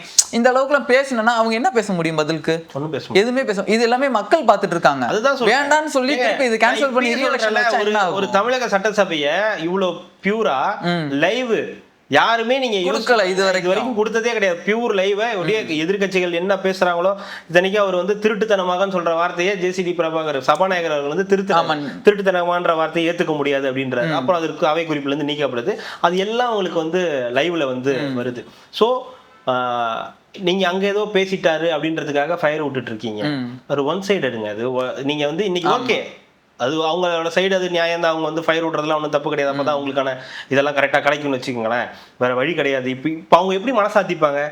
எதிர்கட்சியாக உட்காந்தாச்சு, வீட்டுக்கு அனுப்பியாச்சு, எதிர்கட்சியாக உட்காந்தாச்சு. ஸோ எதிர்கட்சியாக உட்காந்து ஏதாவது ஒன்று பண்ணணும். ஸோ அப்போ இவரை பூஸ்டப் பண்ணுற வேலையை, உதயநிதி அவர்களை பூஸ்டப் பண்ணுற வேலையை தான் அவங்க வந்து பார்ப்பாங்க. இப்போ தாவேகா வந்து ஆட்சி அமைச்சிருச்சு. ஸோ அப்போ ஆட்சி அமைச்சதுக்கு ஏற்ற மாதிரி தான் அவங்க வந்து நடந்துக்கணும். ஆளுங்கட்சி எப்படி நடந்துக்கணுமோ அந்த மாதிரி தான் வந்து நடந்துக்கணும். ஸோ அந்த மாதிரி இப்போ தாவேகா நடந்துக்கிறாங்கன்னு நான் நினைக்கிறேன். ஸோ ஆனால் இதே மாதிரி சட்டசபை இருக்காது. இன்னைக்கு இருந்த பார்த்த மாதிரி அவங்க பேசிட்டு அவர் பாட்டுக்கு போயிடலாம். இதுக்கப்புறம் வெள்ளை அறிக்கைன்னு ஒன்று ரிலீஸ் பண்ணுவாங்க, பட்ஜெட்னு வரும், கஜானா எவ்வளவு காசு இருக்குன்னு சொல்லுவாங்க. அப்ப வந்து பேச ஆரம்பிப்பாங்க. என்ன நடக்கும்னு அப்ப வந்து ஆப்போசிட்ல இருந்து தாண்டி நம்ம மக்கள் கிட்டே தெரிஞ்சுக்கிறாங்கல்ல. அவங்க டேட்டாவோட இந்த நீ இதுதான் பண்ணியிருக்கன்னு ஒவ்வொரு டேட்டாவும் தூக்கி போட்டு அவங்க அடிக்கும் போது, ஓ அப்ப நீங்க இவ்வளவு பண்ணிருக்கீங்களான்னு நினைக்கும் போது மக்களுக்கு இன்னும் உங்களுக்கு மேல வெறுப்பு தான். இந்த மாதிரி வரும்போது உங்களுக்கு எடுத்து அடிக்கும் போது அப்ப இன்னும் பயங்கரமா வந்து கிளாஷ் வந்து நடக்கும். அப்ப டேட்டா வச்சுக்கிட்டு இந்த பக்கம் சைட்ல வந்து நிப்பாங்க, எல்லாரும் வரிசையா நிப்பாங்க. சபாநாயகர் செகண்ட் நானு, சார் எனக்கு தேர்டு கொடுத்துருங்க சார், எனக்கு ஃபோர்த்து கொடுத்துருங்க சார், சார் எனக்கு அவரை கொடுத்துருங்க சார், நான் அவர் கூட பேசிடுறேன் சார் கொஞ்ச நேரம் அப்படின்னு சொல்லும் போது அப்போ ஒண்ணு வந்து நடக்கும். அப்ப என்ன பண்ணிடுவாங்க, வெளிநடப்பு பண்ணிடுவாங்க. எங்களுக்கு வந்து பேச்சு அது போக கூடாதுன்னு சொல்லணுங்க. முதல்ல அதுக்கு அது என்ன நீ போற உனக்கு கேள்வி கேட்டா எங்க நீ ஓடி போற, முதல்ல உட்காருன்னு சொல்லிட்டு கட்டி வச்சிடணும். முதல்ல அப்படி சொல்ல மாட்டாங்க. விஜய் எந்திரிச்சு பேசும்போது என்ன சொல்லுவாரு, நான் பேச போறேன், பேசுறதுக்கு முன்னாடியே யாருக்கு மேல இதுல போயிருங்க, வெளியே போயிடுங்க, ஏன்னா உங்களை ஏற்கனவே வெளியே அனுப்பிட்டாங்க, நான் பேசி அவமானப்பட்டு வெளியே போறதுக்கு பதிலா இப்பவே போறதுனாலும் வெளியே போய் அவமானம் போறதுனாலும் பட்டு ஒவ்வொருத்தவங்களுக்கும்ல நம்மளை பத்தி தான் சொன்னேன், கண்டிப்பா நம்மளை பத்தி பேசுவாங்க. அதெல்லாம் அவங்களுக்கு ஒன்றும் பெரிய விஷயம் கிடையாது. அரசியல் இது சாதாரணமாப்பா அப்படின்னு தூக்கி போட்டு நம்ம காமராஜ் மாதிரி தான் எல்லாருக்கும் வாழ்க்கையை கொடுத்த தாவேக்கா எனக்கு வாழ்க்கை கொடுக்காதா அப்படின்னு இன்னைக்கு சரண்டர் ஆன மாதிரி தான். அதெல்லாம் அப்படியே ஒரு மாதிரி போயிடுவாங்கன்னு வச்சுங்களேன். சோ இதெல்லாம் நடக்கும் இன்னும் அடுத்தடுத்த சபைகள்ல. அப்படின்னு பார்த்தோன்னா 234 தாவேக்கா தான் இருக்கணும். இவங்க மேல வந்து எந்த ஒரு அலிகேஷனும் வைக்க கூடாது, நான் வந்துடுறேங்க உங்க கூடன்னு பார்த்தோன்னா 234 இதாக தான் இருக்கணும், தாவேக்காவை தான் இருக்கணும். ஏன்னா எல்லாரு மேலேயுமே ஏதோ ஒரு அலிகேஷன் வந்து இருந்துகிட்டே தான் இருக்குது. ஊழல் இருக்குது, முறைகேடும் இருந்துகிட்டு தான் இருக்குன்றப்போ அதுக்குள்ள இருக்கவங்க எவனுமே பேசவே கூடாது. அதுதான் யாருமே பேசக்கூடாது. அதுதான் சட்டசபை 234 பேருமே 234 கம்முன்னு தான் இருக்கணும். எதுக்குடா சட்டசபைக்கு வந்தீங்க அப்படின்ற மாதிரி தான் வந்து எல்லாரும் உட்கார்ந்து இருக்கணும். இது ஒரு பக்கம். அப்புறம் அதிமுகவுடைய ஃபன் அட்ராசிட்டிஸ் வந்து ஒரு பக்கம். சட்டசபையில நம்ம பார்த்தோம், ஒரு டீம் வந்து விஜய்க்கு தாவேக்காவுக்கு வந்து ஆதரவு கொடுத்துருச்சு, இன்னொரு டீம் வந்து எதிர்ப்பு வந்து சொல்லியிருக்காங்க. என்ன முடிவு எடுக்க போறாங்கன்றது தெரியல. நம்ம பேசிட்டு இருக்க இந்த வேலை வரைக்கும் எதுவும் நடக்கல, ஆலோசனைகள் போயிட்டு இருக்கு. இவங்க வேலுமணி என்ன சொல்லியிருக்காங்க, நீங்க திருப்பி எல்லாத்தையும் ஒன்றிணைக்கணும். இவங்க தினகரன் சசிகலா இவங்க எல்லாத்தையும் ஒன்றிணைக்கணும். ஆமா, செங்கோட்டையன் எப்படிங்க அது திமுக இருக்கிற ஓபிஎஸ்ஸையும் தாவேக்கால இருக்கிற செங்கோட்டையனும் கூட்டணும் எப்படி வருவாங்க? நீங்க அமைச்சர் பதவி விடுங்க, அது கிடக்குது கழுத. நீங்க நம்ம மறுபடியும் நம்ம கட்சிக்கு வாங்க, ஒரு பிரதமர் வாங்கினாங்க எல்லாரும் இங்க வாங்கினாங்க, என்னடா என்ன கூப்பிட்டு இருக்கீங்க அப்படின்னு. இல்ல அதான் இதான் நானும் அப்பல இருந்தே சொன்னேன். அப்பெல்லாம் ஒரு பேரும் கேட்காம இப்ப வானா எப்படி வருவாங்க? இதுல ஒரு முக்கியமான விஷயம், இந்த சிவி சண்முகம் அவர்கள் வந்து இன்னைக்கு வளர்னாருன்னா கூட உண்மைகளை சில வந்து உடைச்சிட்டாரு. அதுல முக்கியமானது வந்து திமுக அமைச்சர்கள் 2 பேரும் என்கிட்ட பேசினாங்க. இவங்க எல்லாம் நமக்கு கால் பண்றாங்க, இவன் ஏன்டா எனக்கு கால் பண்ற தெரியலையே, இவன் ஏன்டா இங்க கால் பண்றான்ற மாதிரி அட்டன் பண்ணா, நீங்க என்ன 5 வருஷம் கண்டுக்காம இப்ப என்ன கால் பண்றீங்க, இல்ல இந்த மாதிரி நடக்குது வாழ்த்துக்கள் அப்படின்னு. வாழ்த்துக்களா? இவங்க இதுக்கு நமக்கு வாழ்த்துக்கள் சார், சரி வை காலைல பாத்துக்கலான்னு பார்த்தா திடீர்னு பார்த்தா இப்படி ஆயிடுச்சான். திமுகவுடைய ஆதரவோடு எடப்பாடி பழனிசாமி ஆட்சி அமைக்கலாம்னு சொல்லிட்டாராம்.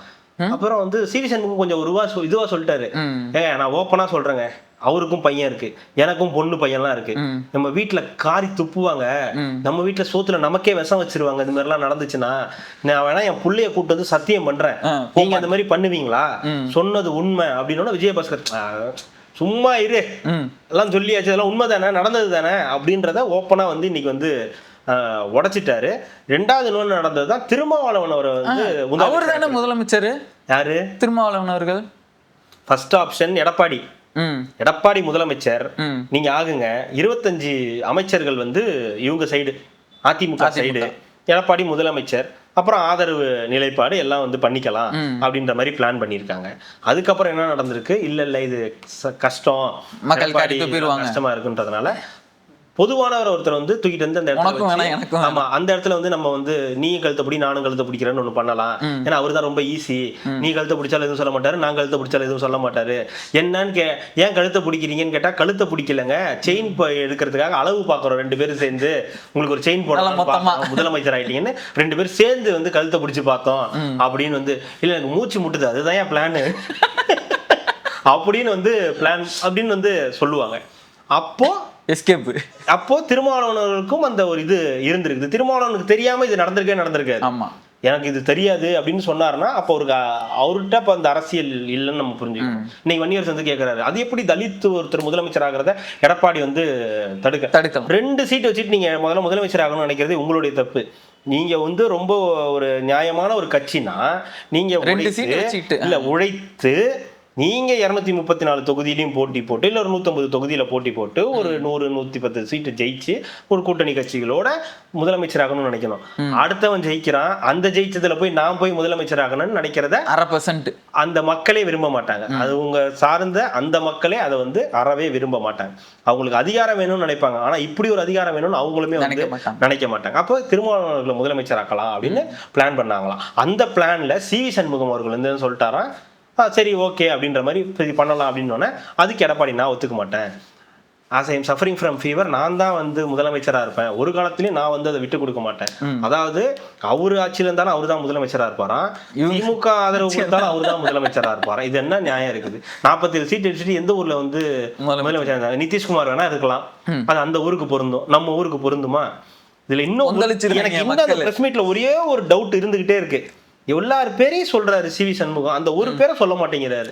இதுக்கெல்லாம் காரணம் அவருதான் சொல்லிட்டாருன்னா கிளியர் ஸ்டேட்மெண்டா கையில கிடைச்சிருச்சுன்னா போதும். போயஸ் கார்டனா அப்படி மடிச்சு போயஸ் கார்டனா அவன் அந்த ஒரு அதுதான் சொல்றேன் போயிட்டு இருக்கு. அது யாரும் கேட்கவே மாட்டேங்கிறாங்க அந்த பிரஸ் மீட்ல இருக்கிறவங்க. இதெல்லாம் அரேஞ்ச் பண்ணது யாருங்க? டெல்லி இப்பெல்லாம் பேசுறாங்க. இதுக்கு நடுவுல ஒருத்தர் இருக்காரு, அவரை சொல்லுங்கன்னா சொல்ல மாட்டேங்கிறாங்க மக்கள். அதாவது நேயர்களுக்கு வந்து தெரியாதுங்க போயஸ் கார்டன்னா என்ன. போயஸ் கார்டன்னா உலகத்துல எல்லாருக்கும் தெரியும். மக்களை உங்களுக்கு தெரிஞ்ச நீங்க கமெண்ட்ல பண்ணுங்க, நாங்க சொல்லக்கூடாது. அதான் அந்த அவரை மட்டும் வந்து விட்டுட்டு இவங்க வந்து பேசுறதுன்றது இல்ல. ஸோ இவ்வளவு நடந்ததுக்கு அப்புறம் எப்படி நாங்க வந்து அவரை வந்து ஒரு பொதுச் செயலாளராக வச்சுக்கிறது, அது வந்து நல்லாவா இருக்கும். ஒரு தலித்தை வந்து முதலமைச்சர் ஆக்க மாட்டேன்ற அந்த எண்ணம் திமுகவுடைய கூட்டணி வச்சு இன்னைக்கு இவர் வந்து எடப்பாடி வந்து என்ன சொல்ற சட்டசபையில எங்களுடைய ஆட்களுக்கு அமைச்சரவையில ஆசை காட்டி அவங்கள வந்து இது பண்றாங்க. அப்ப நீங்க பண்ணதுக்கு பேர் என்ன? உங்களுக்கு முதலமைச்சர் ஆசை காட்டி உங்களை வந்து 40 உங்களை வந்து முதலமைச்சர் ஆகணும்னா நீங்க என்ன ஆசைப்பட்டிருக்கீங்க? சரி, நீங்க அவ்வளவு யோக்கியன்னா அப்ப திருமாவளவன் ஆக்கியிருக்க வேண்டியதானே. சரி, நீ வேணா நான் துணை முதலமைச்சரா இருக்கேன், இல்ல நான் வந்து விஜய் இருந்துட்டு என்ன சொல்ல பொதுச் செயலாளர் நான் இருந்துக்கிறேன்ப்பா கட்சியில, திருமாவளவன் முதலமைச்சரா இருக்கட்டும், நீங்க போய் சட்டசபையுடைய தலைவரா நீங்க வந்து யாராவது ஒருத்தர் எஸ்பி வேலுமணி இருங்க பாத்துக்கலாம் அப்படின்னு சொல்லியிருந்தா கூட நியாயம் இருக்கு. திருமாவளவன் முதலமைச்சர் ஆகிட்டதெல்லாம் ஒண்ணு. அப்ப அந்த எண்ணமும் இல்ல, ஒருத்தர் முதலமைச்சராகிற எண்ணமும் கிடையாது. அதை விட கேவலம் திமுகவுடைய ஆதரவுல முதலமைச்சர் ஆகணும்னு நினைச்சது அதை விட மாபெரும் கேவலம். இதுல இது வதந்தி எல்லாம் கிடையாது. அததான் அந்த பேபி சொல்லிட்டு போயிட்டாரு. அப்புறம் வந்து ஒரு அந்தர்பல்ட்டி அடிச்சாரு. அப்படி ஒரு வதந்தி இருந்துச்சு. ஆனா அதிமுக ஆட்சி அமைக்க நினைச்சது பேரு இது அப்படியும் பேசுற இப்படியும் பேசுற அப்படின்ற மாதிரி. அதுக்கப்புறம் இன்னொரு யூடியூப் சேனல்ல போயிட்டு ஆமா நடந்துச்சு, திருமாவளவன் அவர்களை முதலமைச்சர் ஆக்கறாக வந்து பிளான் பண்ணாங்க அப்படின்னு.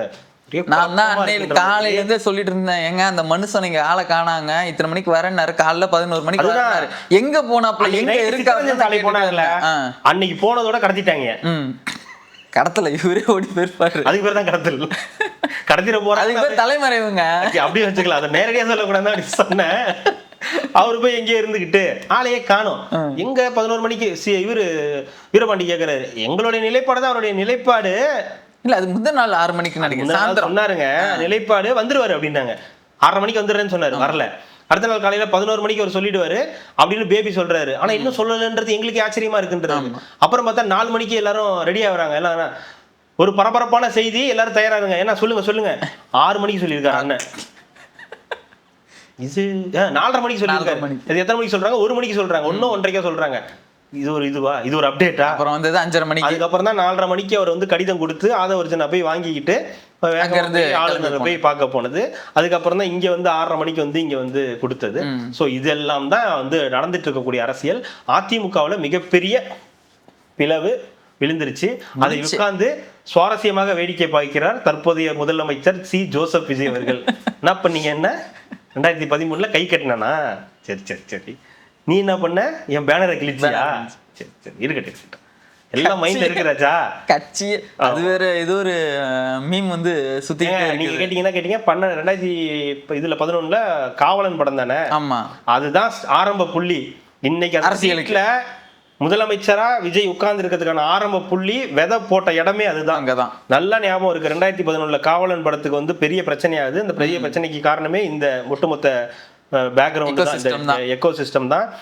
சன் பிக்சர்ஸ் வந்து பேக்ராப்ல இருக்காங்க. அதுக்கப்புறம் அங்க மதுரையில் அழகிரி அவங்களுடைய அந்த இது அவங்களுடைய Cloud9 மூவிஸ் இருக்குது. இந்த பக்கம் ரெட் ஜெயின் மூவிஸ் எல்லா படத்தை ரிலீஸ் பண்ண விட மாட்டேங்கிறாங்க. ஒட்டுமொத்த சினிமா இண்டஸ்ட்ரியுமே இவங்களோட கைக்குள்ளார தான் வந்து இருக்கு. அப்படின்னும் போது ஒட்டுமொத்தமா அவருக்கு எதிராக வந்து அந்த இது நிக்குதுன்றதை நம்ம வந்து பாக்குறோம். அதுக்கப்புறம் தான் அந்த பிரச்சனை எல்லாம் சால்வ் ஆகி அதுக்கப்புறம் வந்து ஒரு வந்து வராரு. ஓகே, மறுபடியும் படம் நடிக்கிற மாதிரி இவங்க கூட ரெட் ஜெயின்ட்டுக்கு நடிக்கல, சன் பிக்சர்ஸ் தான் வந்து நடிக்கிறாரு. அதுக்கு நடுவுல தான் வந்து விஜய் ஒரு பேட்டி கொடுக்குறாரு ஆனந்த விகடன்ல. இதே மாதிரி பிரச்சனை இதுக்கு முன்னாடி எம்ஜிஆர், ஜெயலலிதா, விஜயகாந்த் 3 பேருக்கும் நடந்திருக்கு. அதுக்கப்புறம் இப்ப எனக்கு தான் நடக்குது அப்படின்னு ஒரு ஓப்பன் இதுவே வந்து பேட்டியே வந்து 2011 அவர் வந்து, அதாவது ஒரு பிரச்சனை நடக்குது, இவர் அரசியல் வருவார் வர மாட்டார், இவர் நிச்சயமா அரசியல் வரதுக்கான வாய்ப்புகள் இருக்குன்றதுக்கான விதையை போட்டதே காவலன் படம் தான். சோ அங்க இருந்து தான் ஆரம்பிக்குது. அப்படியே காவலன் கொஞ்சம் கொஞ்சமா நண்பன் வராரு, நண்பன்ல இருந்து வேலாயுதம் போறாரு, துப்பாக்கின்னு ஒண்ணு போறாரு, அவ்வளவுதான் முடிஞ்சிருச்சு. இதுக்கப்புறம் இது டாப் கியர்ல மட்டும்தான் போகும். இது எப்படியாப்பட்ட படமா இருந்தாலும் டாப் கியர்ல தான் போகுன்றத அப்படியே போகுது. அங்க இருந்து ஆரம்பிக்கிற பிரச்சனைகள் தான் இன்னைக்கு ஆப்போசிட்டா வந்து உட்கார்ந்துக்கிட்டு கபலீகரம் பண்ணிட்டு இருக்கு, எதிர்கட்சி தலைவர் அப்படின்னு வந்து மாறி இருக்கிறத நம்ம வந்து பாக்குறோம். சோ இதுதான் இன்னைக்கு நடந்த சம்பவம். ஒண்ணு இருக்குது, அஸ்ராகா இருக்கு. மாட்னியா கரூர்ல இப்ப பார், பனையூர்ல இருந்து அப்படியே தர தர தர தர தரன்னு இழுத்துட்டு வருவார் விஜய. அப்படியே சங்கிலிய கட்டி 2 கால்லையும் கட்டி இழுத்துட்டு வருவார். தான் உளவுத்துறை அமைச்சரா போடுங்க அவரை. சரி, உளவுத்துறை DSP போட்டுடுங்க அவரை. புரியல எனக்கு எதிரா ஒருத்தனை போட்டவனையே நானே வந்து அவங்கள வந்து பணி நியமனம் பண்ணி வைக்கிறேன் அப்படின்னா நேர்மை கிரேட்ல. அவர் நேர்மையா? நான் எனக்கு நடந்த சம்பவத்துக்கு என்னைய பிளாக் பண்றதுக்கு ஒருத்தரை கூட்டு வந்தீங்க. நான் இன்னைக்கு அவரையே வந்து உளவுத்துறைக்கு ஒரு இதுவா போடுறேன் அப்படின்ற போது இது அஸ்ராகாருக்கு அவர் மேல வச்சிருக்கிற நம்பிக்கையா இல்ல அவரை வந்து கபலீகரம் பண்றதுக்காகவா? இது அல்ல, அவர் மேல ஒரு நேர்மையான அதிகாரின்ற ஒரு இது இருக்கு. அதனால அவரை வந்து இது பண்ணியிருந்திருக்கலாம். ஏதோ ஒண்ணு நடந்திருக்கு. பட் ஆனா அந்த அஸ்ராகாருக்குன்ற பேர் இருக்கு இல்லையா, அது இன்னைக்கு யார் நியமிக்கிறான்றதுல இருக்கு. நீங்க நியமிச்சு அவரை காலி பண்ண பாத்தீங்க, அவர் சீட்ல உட்காந்துட்டு இன்னைக்கு அவரை நியமிக்கிறாரு. அவரை வச்சு அடுத்த வேலைகள் எல்லாமே நடத்துவாங்கன்னு நினைக்கிறேன். ஏன்னா அவங்களுக்கு தானே முதல் தெரியும், அதுதான் இவங்களுக்கு தான் தெரியும். அதாவது அந்த நிறைய இதுல மாத்துறாங்கல்ல, உதயச்சந்திரன், அமுதா, IAS அமுதா, இவங்க எல்லாம் இவ்வளவு நேர்மையான அதிகாரிகள் மாத்துறீங்களா, இவ்வளவு நேர்மையான அதிகாரிகள் இருக்கும்போது இவ்வளவு பிரச்சனை நடந்துச்சு, இவ்வளவு நேர்மையான அதிகாரிகள் யாருக்கு நேர்மையா இருந்தாங்க அதை சொல்லணும்ல. நேர்மையா இருந்தால யாருக்குன்னு கேட்க கூடாது. நான் நேர்மையா இருந்தானா இல்லையா, அவ்வளவுதான் விஷயம். நான் நேர்மையா இருந்தனாதான் என்னைய மாத்துறாங்க. நீ அவங்களுக்கு நேர்மையா இருந்தா அதனாலதான் மாத்துறாங்க. அவ்வளவுதான், வேற ஒன்னும் இல்ல. இன்னும் ஒண்ணு நான் சொல்றேன். நாளைக்கு நாங்க வந்து பிளாக் மூவிக்கு போறோம். கருப்பு சூர்யா அவர்களுடைய படத்துக்கு வந்து போறோம். இதுல ஒரு விஷயம் இருக்கு, சொல்றேன் ஏன் அப்படின்னு சொல்றேன். கருப்பு படம் வந்து பாத்தீங்கன்னா ஜனநாயகன் படத்தோட ரிலீஸ் அப்படின்னு ஒரு பிளான் இருந்துச்சு. ஜனநாயகன் படத்தை கருப்பு படத்தை வச்சு அடிக்கணும் அப்படின்றது ஒரு திட்டம் வந்து இருந்துச்சு. சூர்யான்லாம் சொல்லலை, அந்த டீம் ஏதோ வந்து பேசியிருந்தாங்க. எப்போ அந்த படம் வந்தாலும் எப்பயாவது வச்சு பண்ணாங்க. அப்புறம் பராசக்தி வந்து ரிலீஸ் பண்ணாங்க. ஜனநாயகன் ரிலீஸ் ஆகல, பராசக்தி ரிலீஸ் ஆகாமலே இருந்திருக்கலாம் அப்படின்ற ஒரு நிலையெல்லாம் வந்துச்சு. அப்புறம் மறுபடியும் கருப்பு படத்தை எப்படியாவது ஹோல்ட் பண்ணி இந்த இவங்க எப்படி ஆட்சிக்கு வந்துருவோம், அப்போ மறுபடியும் கருப்பு படத்தை ஜனநாயகன் படத்தோட மோத ஃபினிஷ் பண்ணலான்னு பார்த்தாங்க. அன்பார்ச்சுனேட்லி மக்கள் என்ன பண்ணிட்டாங்க, நீங்க போங்க, நீங்க போய் கருப்பு படத்துக்கு ஸ்பெஷல் ஷோக்கு நீங்க போய் சைன் போடுங்க அப்படின்னு சொல்லி கொடுத்து விட்டுட்டாங்க. ஸோ ஜனநாயகனுடைய மோத வேண்டிய கருப்பு படம் அதே ஜனநாயகன் கையால 9 மணி காட்சிக்கு கையெழுத்து போட்டு அரசாணை வெளியிட்டதுக்கு முதலமைச்சருக்கு நன்றி சொல்ல வேண்டிய இடத்துக்கு அந்த ப்ரொடக்ஷன் டீம் வந்து வந்திருக்குன்றதையும் பார்த்து தெரிஞ்சுக்குங்க. இதெல்லாம் தான் விஷயம். ஸோ நாளைக்கு கருப்பு படத்துக்கும் வந்து போறோன்றத உங்களுக்கு இதன் மூலியமாக நான் வந்து தெரிவிச்சுக்கிறேன். திட்ட போறாங்க, இங்க அவ்வளவு பிரச்சனை போயிட்டு இருக்கு, இவ்வளவு வேலை இல்லைங்க முடியலங்க. ஏதாவது படத்துக்கு போனாதான் வேலைக்கு ஆகும் போல. அது இல்லாம ரொம்ப நாள் ஆச்சு படத்துக்கு போய், ரொம்ப நாள் ஆச்சு. பராசக்தி பார்த்தது ஆமா ஜனவரி மாசம் தான், ஜனவரி பார்த்து அதுக்கப்புறம் படத்துக்கு பார்த்தது. அதனால ஒரு படம் நல்லா இருக்கு, நல்லா படத்துக்கு போகணும். இந்த தியேட்டரை பார்த்தே ரொம்ப நாள் ஆச்சுன்ற மாதிரி இருக்கு. அதனால அதை பத்தி நாளைக்கு பேசுவோமா? அதை பத்தி பேசலாமே, அது ஒன்றும் தப்பு கிடையாது. ரிவ்யூலாம் கிடையாது. படம் எப்படி இருந்துச்சு, நல்லா இருந்துச்சா நல்லா இல்லையா ஒரு சின்ன ஒப்பீனியன், அவ்வளவுதான். ரொம்ப நேரம் 3/4 மணி நேரம் எதிர்பார்க்காதீங்க, கதையெல்லாம் சொல்லிடுவோம்.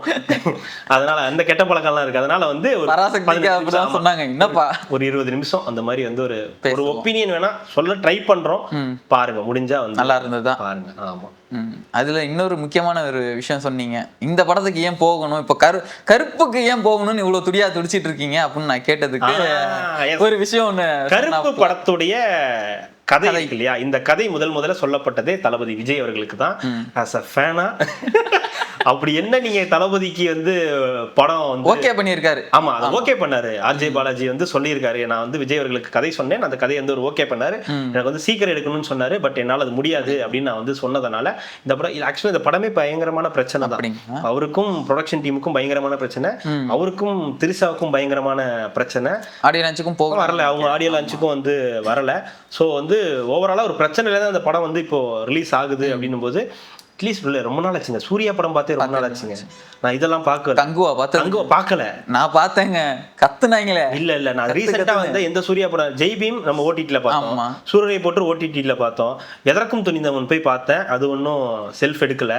அதுக்கப்புறம் ஏதோ கங்குவா வந்துச்சு, அதுக்கும் நான் வந்து போக விருப்பப்படல. சூர்யா இவரு சிவா தன்னுடைய ஒட்டுமொத்த வன்மத்தையும் சூர்யா மேல இறக்கிட்டாரு. அஜித் மேல உள்ள மொத்த கோவத்தையும் எடுத்துட்டு வந்து சூர்யா கிட்ட சூர்யாவுடைய மொத்த கதையும் வந்து முடிச்சுட்டு போயிட்டாரு. ஸோ கருப்பு வந்து விஜய் அவர்களுக்காக எழுதப்பட்ட கதை.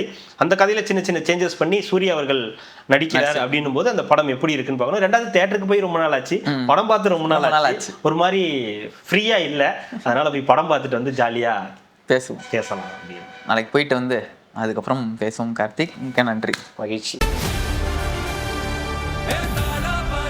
மக்களுக்கு நல்லது பண்றதுக்கு அரசியலுக்கு வாங்கடா, கொள்ளை அடிக்கிறது, கொலை பண்றதுக்கு அரசியலுக்கு